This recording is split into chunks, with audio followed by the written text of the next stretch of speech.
Isang sorbetero na feeling #blessed dahil tinulungan siya ng 3 bata sa pagtutulak ng kanyang cart. Ang tanong, sino kaya ang mga batang ito?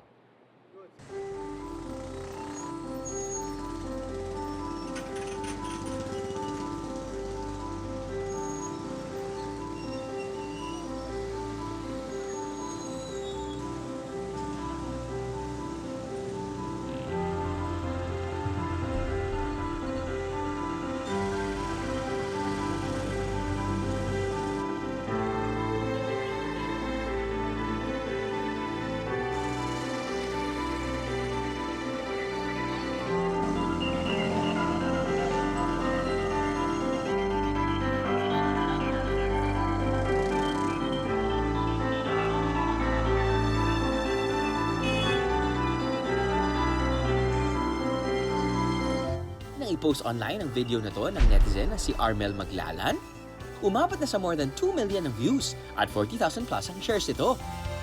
Nakaka-good vibes nga naman makita ang 3 bata na tinutulungan ng isang matandang ice cream vendor, sama-sama silang nagtulak ng cart sa pataas na tulay. Sino nga ba naman ang hindi matatouch sa ginawa ng 3 kids, di ba? Curious ba kayo sa identities ng mga batang ito? Aba, kami rin! Hehe! Join us in our search for the Ice Cream Heroes!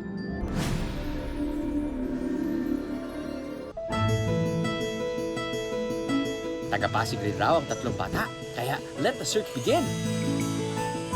Taga-Pasig rin raw ang 3 bata, kaya let the search begin!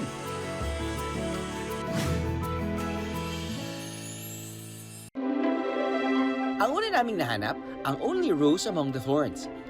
Ang grade 2 student na si Samantha May Castillo o Maymay. Pwede ka ba namin makakwentuhan? Sige pa. Hindi raw makakalimutan ni Samantha ang nangyari. Isang araw habang pauwi siya galing sa school,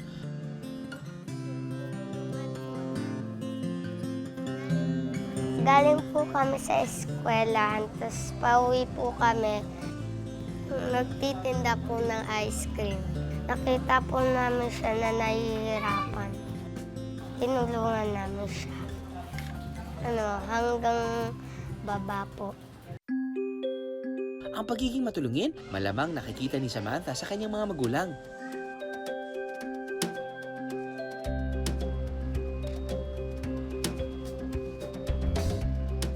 Madalas po kasi, masyado po kasi talaga siyang matulungin kahit kanino po talaga. Tutulong siya pero hindi niya kinukwento talaga. Nakilala rin namin ang tatay ni Samantha na nasa field of service din. Pag uwi mo ng bahay, kukwento mo sa anak mo yung ginagawa mo. So na-upgrade din sila sa trabaho ng magulang nila. Sa tingin mo, paglaki mo dapat rescue ka? Ano yung gusto mong gawin?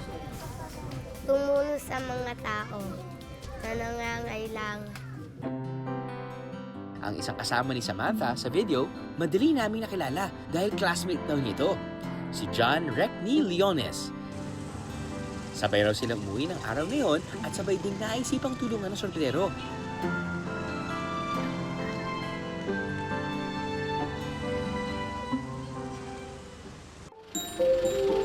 Pero ang problema, walang nakakaalam kung saan mismo nakatira si John Recni Leones. Hanggang inabot na kami ng kinabukasan. Mga ano po, ganyan lang kataas na bata to. Until finally, May hinahanap po kasi akong bata, nag-viral yung video nila. Tumulong sa isang ice cream vendor. Ito po yung batang lalaki ko. Ay, anak ko po yun. Anak mo po ito? Nasaan po ito? Sige, pwede niyo po kasamahan? Sige po.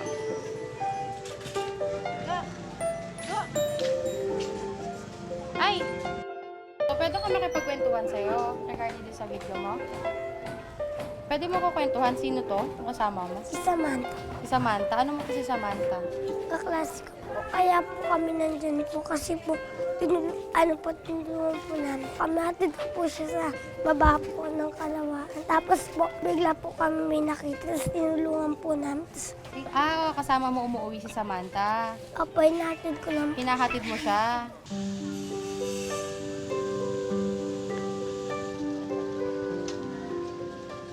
everyday, patsaga raw siyang naglalakad mula sa bahay hanggang sa school and back. Siyempre,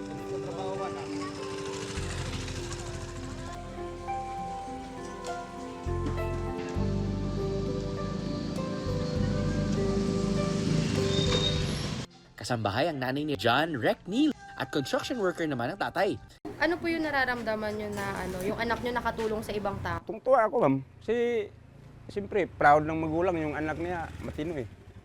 Hindi anong bata. Buhay ng tao, tinulungan nila, di tama yun. Dahil laki sa hirap, marunong na rin gumawa ng ilang household chores si John Reckney Leones at a very young age. Busog din daw siya sa paulit-ulit na pangaral ng kanyang magulang. Matulungin po siya, malambing yan siya sa akin po. Tapos hindi din yun siya mamilit po kung walang-wala talaga kami. Pag sabi niya, Mama, may project ako, Mama, paano na yan? Hayaan mo, yung baon ko. Nagtaka ako, Ma'am, dati, Ma'am, umuwi na siya dito. Bakit ngayon ka lang, alas 4, naglakad ako, Mama. Gaya ng kaklaseng si Samantha, first time din na mapanood ni John Reckney ang video niya. Pag tumulong daw po, magiging masaya daw tayo. So, anong pakiramdam mo nung tumulong ka dito? Masaya po. Masaya ka dahil Kasi po nakatulong po ako sa kapwa ko, tao. Hindi raw nila kaklase o kakilala si Raz Kapili, ang ikatlong bata sa video. Saan naman kaya na mahanap ang batang ito? Hanggang sa may nagturo sa amin ng bahay ni Ranz.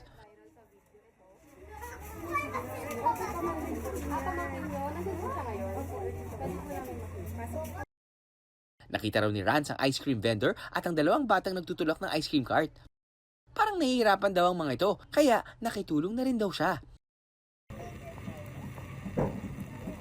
Grade 6 student naman si Ranz.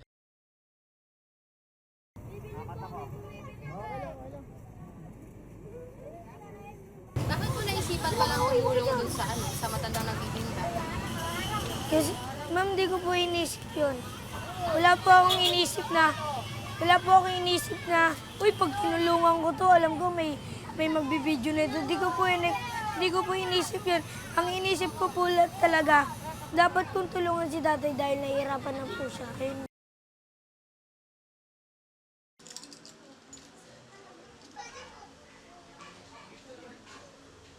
Ang pagiging Boy Scout raw ni Ranz, mas nakatulong para sa kanyang pagiging helpful at responsableng kaaha.